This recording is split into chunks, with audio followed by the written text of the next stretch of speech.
Bismillahirrahmanirrahim. Assalamualaikum warahmatullahi wabarakatuh. Alhamdulillah, puji syukur kehadirat Allah Subhanahu wa taala. Saya diberikan kesempatan untuk mengikuti seleksi Serdos atau sertifikasi dosen tahun 2025. Perkenalkan, nama saya Rina Purwani, SSMPD, NIDN 0620018901. Tempat tanggal lahir Banyumas 20 Januari tahun 1989. Riwayat pendidikan saya S1 Bahasa dan Sastra Indonesia di UNSUD, lalu mengambil S2 di Prodi Pendidikan Bahasa Indonesia di UNES. Saya merupakan dosen tetap UNU Purwokerto. Perjalanan karir saya sebagai dosen ditetapkan sesuai dengan SK dosen pada Juli 2018. Saya mengampu mata kuliah Bahasa Indonesia sesuai dengan bidang keilmuan saya.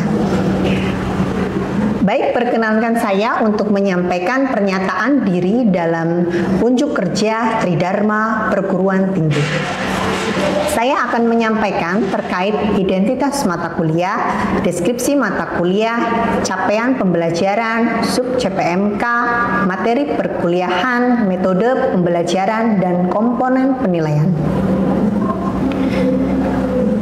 Yang pertama, identitas mata kuliah, nama mata kuliah Bahasa Indonesia, jumlah SKS 2 dengan kode mata kuliah UNU 1010B, semester gasal atau genap.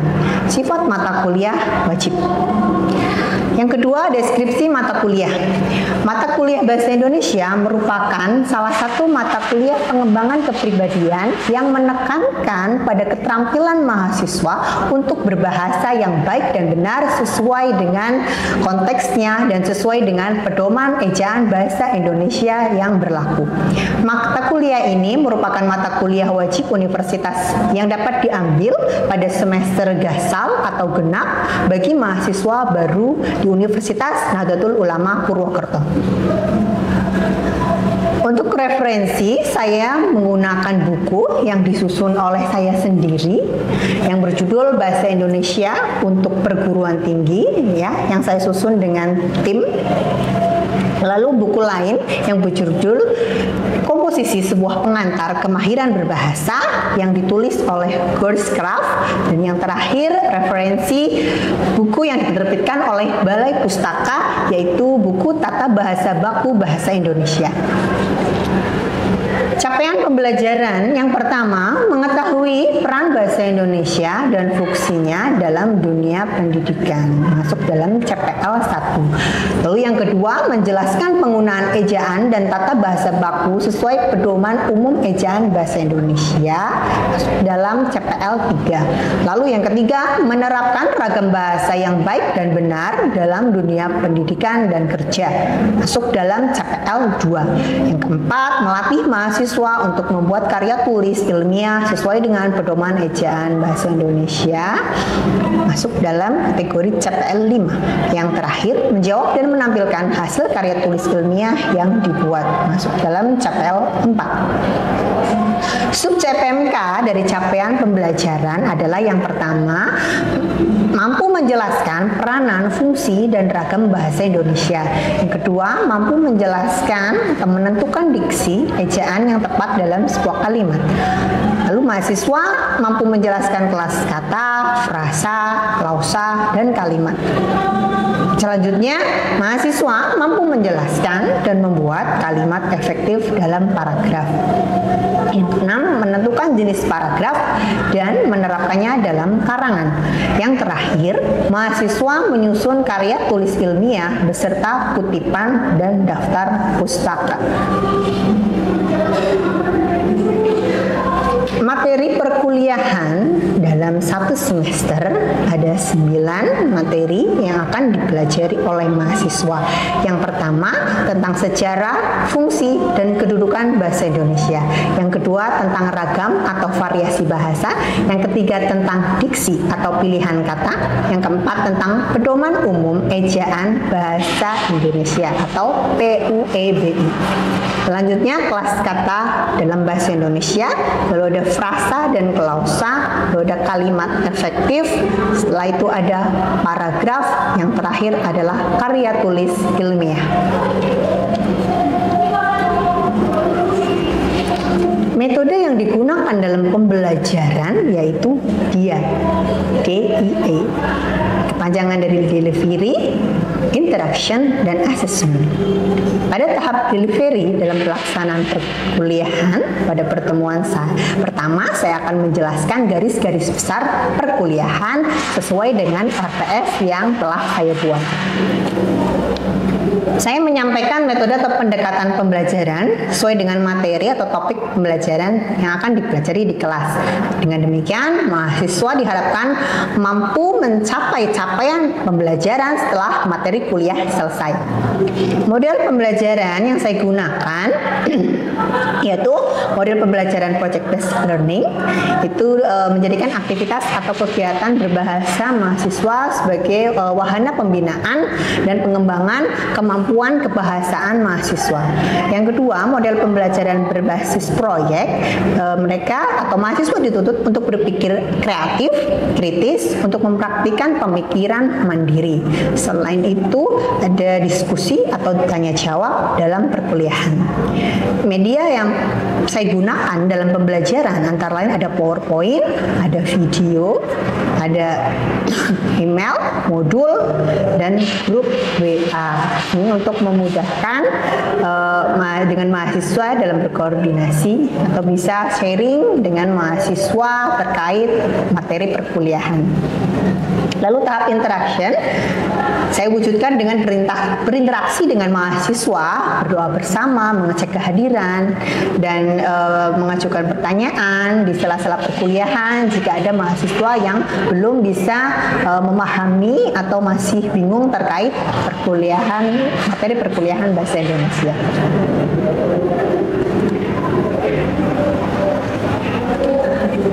Lalu komponen penilaian meliputi 5 komponen: kehadiran dalam perkuliahan itu 15%, tugas individu maupun kelompok 15%, sikap perilaku keaktifan mahasiswa dalam mengikuti perkuliahan itu 10%, ujian tengah semester bobotnya 30%, dan yang terakhir ujian akhir semester dengan bobot 30%, totalnya 100%. Baik, demikian tadi pemaparan terkait pembelajaran yang saya lakukan.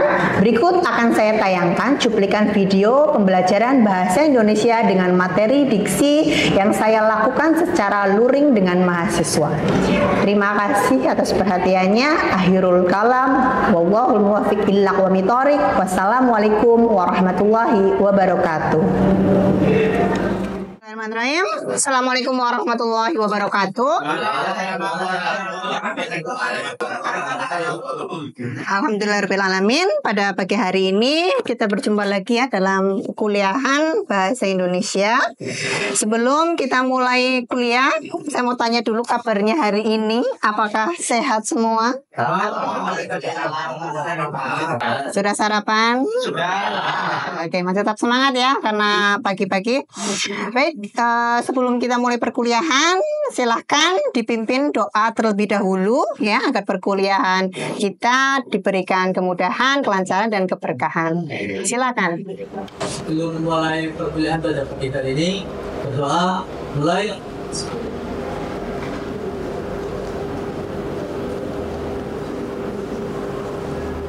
Selesai. Baik, hari ini apakah ada yang tidak masuk? Ditengok temannya sebelah kanan kiri. Ada. Siapa? Mas Ayu nggak masuk? Selamat. Kenapa? Izin sakit. Oh, izin. Yang perempuan ada yang tidak terlihat? Baik, Mak. Kenapa? Sakit. Oke. Aman ya yang lain ya. Oke. Meskipun ada beberapa anak yang nggak berangkat ya, tidak mengurangi semangat kita untuk berkuliah bahasa Indonesia pada pagi hari ini. Sebelum masuk ke materi hari ini ya, minggu lalu Ibu sudah memberikan tugas untuk membaca materi apa? Diksi. Oke. Semua bawa bukunya ya. Oke. Sebelum mulai materi diksi, ya minggu lalu kita refleksi dulu ya sambil mengingat-ingat ya materi minggu lalu Bu Rina menjelaskan tentang frasa dan klausa. Ayo, ada yang masih ingat apa itu frasa klausa bedanya apa? Oh ya, Vela.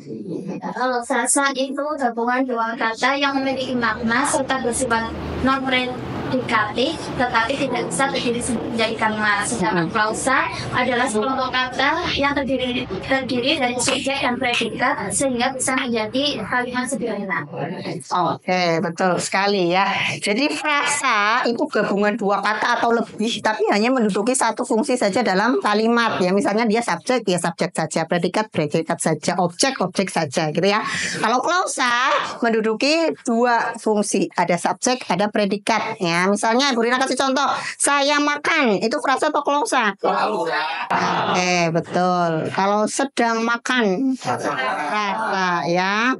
Saya makan ada subjek, ada predikat, sedang makan hanya satu fungsi, dia predikat. Masuk materi kuliah pada hari ini kita akan belajar tentang diksi. Nah, apa itu diksi? Ya, saya yakin kalau yang sudah belajar semalam tahu apa itu pengertian diksi. Yuk, siapa? Oh ya, silakan cari. Diksi adalah pilihan kata, maksudnya kita memilih kata yang tepat untuk menyatakan ide atau gagasan. Oke, betul sekali. Jadi diksi adalah pilihan kata ya, bahasa sederhananya ya. Kita memilih kata yang tepat ya, tergantung dari konteksnya ya. Sebelum kita membahas diksi dulu, saya menjelaskan tujuan pembelajaran. Buat apa sih, fungsinya apa sih kita belajar diksi gitu ya. Oke, yang pertama mahasiswa dapat menjelaskan kaidah diksi atau pilihan kata. Jadi kalian bisa berkomunikasi sesuai dengan konteksnya. Di mana kita berada, kondisinya seperti apa, situasinya seperti apa, formal atau tidak formal gitu ya. Nah, kita kan pernah belajar tentang ragam atau variasi bahasa ya. Terus yang kedua, diharapkan mahasiswa dapat memilih kata yang tepat ya dan sesuai dalam berkomunikasi ya. Tadi nyambung dengan konteks kalimatnya ya. Kita harus bisa menyesuaikan menggunakan ragam atau variasi bahasa yang seperti apa sih gitu ya ketika kita sedang berada di mana. Oke. Jadi betul penjelasannya bahwa diksi adalah pilihan kata ya. Maksudnya memilih kata yang bagaimana sih? Nah ya, pilihan kata yang membentuk kelompok kata, kalimat atau wacana ya. Jadi setiap kata itu terdiri dari ada aspek bentuk dan aspek makna ya. Maksudnya di sini kita langsung ke contoh saja biar lebih mudah dipahami nih. Nah, nih ada kata misalnya kita menggunakan di karya ilmiah ya, ragamnya berarti formal, baku gitu ya. Nah, ada kata bisa dan dapat, artinya sama kan? Kita bisa melakukan sesuatu, kita dapat melakukan sesuatu. Nah, kata yang tepat apa? Dapat, iya. Terus yang kedua, yang baku, diksi yang tepat penggunaannya pakai i atau pakai e? Betul ya, apotek ya, bukan apotik. Nah, ini hanya beberapa contoh ya. Ada banyak sekali ragam ya kata baku dan tidak baku. Kalian juga sudah belajar waktu pertemuan minggu kedua ya, kalau salah tentang ini kata baku dan tidak baku. Oke, fungsi diksi jelas untuk mengekspresikan ya secara verbal. Lalu yang kedua menciptakan komunikasi yang baik dan benar agar tidak menyinggung perasaan lawan tutur atau mitra tutur ya. Lalu menciptakan suasana yang tepat dan mencegah perbedaan penafsiran ya. Atau munculnya istilahnya ambigu atau makna ganda. Ada yang pernah dengar makna ganda itu apa enggak? Ambigu. Ya, misalnya dalam kalimat gini,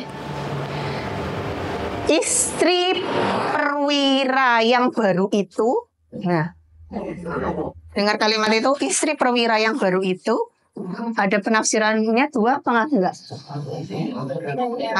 Berarti apa? Istrinya yang baru sama perwira, jabatan perwiranya yang baru. Nah, itu kan rancu kan, itu namanya ambigu, makna ganda. Terus ketepatan pilihan kata Ini ada beberapa hal yang harus diperhatikan dalam pemilihan kata, ya. Ada 7 kata yang bermakna denotatif konotatif, sinonim, umum khusus, jamak, kata yang mengalami perubahan makna, konkret abstrak, dan kata dengan ejaan yang mirip, ya. Nanti ada penjelasannya satu-satu di bawah. Persyaratan diksi dulu. Oke. Ada persyaratan diksi, ada 2. Yang pertama tepat sama sesuai. Nah, tepat itu maksudnya apa? Ya, jadi kata-kata yang digunakan harus sesuai. Tadi yang sudah saya sampaikan, sesuai konteksnya, sesuai tujuannya, kondisinya apa, gitu kan? Nah. Lalu contoh pemakaian diksi. Nah, coba analisis dari 2 konteks kalimat, ya, yang berbeda dengan kata yang sama, yaitu busana, ya. Fokusnya di busana. Nah, bedanya apa? Ya, coba lebih tepat penggunaan kalimat yang pertama atau kedua? Coba. Saya, Bu. Oh ya, coba. Untuk paragraf yang kedua, itu seharusnya menggunakan kalimat pakaian karena subjeknya adalah gelandangan. Begitu. Oke, berarti yang tepat yang pertama, kedua? Yang tepat yang pertama. Oke, betul sekali, ya. Jadi dengan menggunakan busana yang anggun, ya, busana lebih tepat karena pelakunya ini seorang model, ya, yang tampil di atas panggung, di atas catwalk, gitu ya. Kalau kalimat yang kedua kurang tepat, ya, menggunakan kata busana, ya, karena apa? Ya itu tadi betul ya dijelaskan, objeknya itu gelandangan, Bu, ya. Jadi kata busana tidak tepat. Yang tepat apa? Menggunakan pakaian atau baju, ya. Oke. Next. Kaidah ada syarat ketepatan dan kesesuaian, ada kaidah kelompok kata, kaidah makna, dan kaidah lingkungan sosial. Yang pertama, kaidah kelompok kata, ya, atau frasa tadi, ya. Jadi ada 2 gabungan 2 kata, tapi dia tidak bisa saling menggantikan. Nanti ada contohnya, saya jelaskan. Makna juga, kaidah lingkungan sosial juga, ya. Kita berbicara dengan teman atau dengan misalnya siapa, tokoh masyarakat, ya, kiai atau ulama, itu berbeda kan? Nah, itu kaidah lingkungan sosial. Oke, yang pertama, kaidah kelompok kata yang dimaksud dengan tepat, ya, harus tepat pemilihan kata dengan menempatkan pada kelompoknya. Contohnya, makna kata lihat dengan kata pandang. Lihat dan pandang itu bersinonim. Sinonim apa? Persamaan kata, betul, ya. Ini sama, lihat sama pandang, tapi kelompok mata, pandangan mata dengan lihatan mata itu bisa nggak digantikan? Tidak, iya kan? Nah, yang betul, yang lebih tepat pandangan mata atau lihatan mata? Pandangan mata. Oke. Yang kedua, seksama, ya, hampir sama. Jadi kata yang disampaikan harus sesuai, harus benar. Meskipun kata-kata akbar, raya, besar, agung itu kata-kata yang bersinonim, maknanya sama, tapi dia tidak bisa saling menggantikan, ya. Contohnya hari raya, ya, hari raya Idul Fitri bisa nggak diganti sama hari agung, hari tinggi Idul Fitri? Tidak kan? Nah, oke. Terus lanjut, yang ketiga lazim. Nah, ini yang dimaksud lazim apa? Jadi sudah menjadi milik bahasa Indonesia, ya. Entah itu ungkapan, entah itu frasa, ya, entah itu klausa. Contohnya di sini, anjing makan tidak bisa diganti dengan anjing bersantap, ya, walaupun kata makan bersinonim dengan bersantap. Cocok nggak anjing bersantap?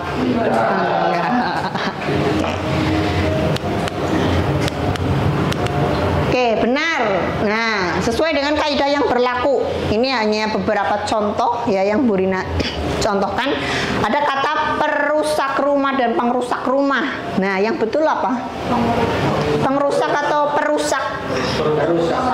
Perusak, betul, ya. Merubah rencana, betul atau salah? Salah. Yang betul? Mengubah, betul. Kata dasarnya ubah atau rubah? Ubah, ya. Kalau rubah apa itu? Hewan, ya. Jadi ketika bilang bukan merubah rencana, ya, salah. Oke, betul, mengubah. Oke, next. Oke. Ketepatan dalam memilih kata ada 7 tadi ya. Sebelum Bu Rina sampaikan satu-satu ya, karena minggu lalu saya sudah kasih PR ya, tugas ya untuk membaca buku bahasa Indonesia yang Bu Rina susun. Ada 7 di sini. Yang pertama denotasi dan konotasi. Nah, ada yang bisa menjelaskan apa itu denotasi konotasi? Enggak ada. Oke. Jadi denotasi itu makna sebenarnya atau makna sesungguhnya yang kita lihat di kamus ya. Misalnya makan, saya makan, berarti memasukkan sesuatu ke dalam mulut. Nah, kalau konotatifnya berarti apa ya contohnya? Dia makan beton dalam proyek itu. Nah, berarti makan beton punya arti lain kan? Tanda kutip apa? Korupsi. Gitu ya misalnya. Yang kedua, ada yang bisa menjelaskan kata konkret abstrak? Coba ya, Mas Yan.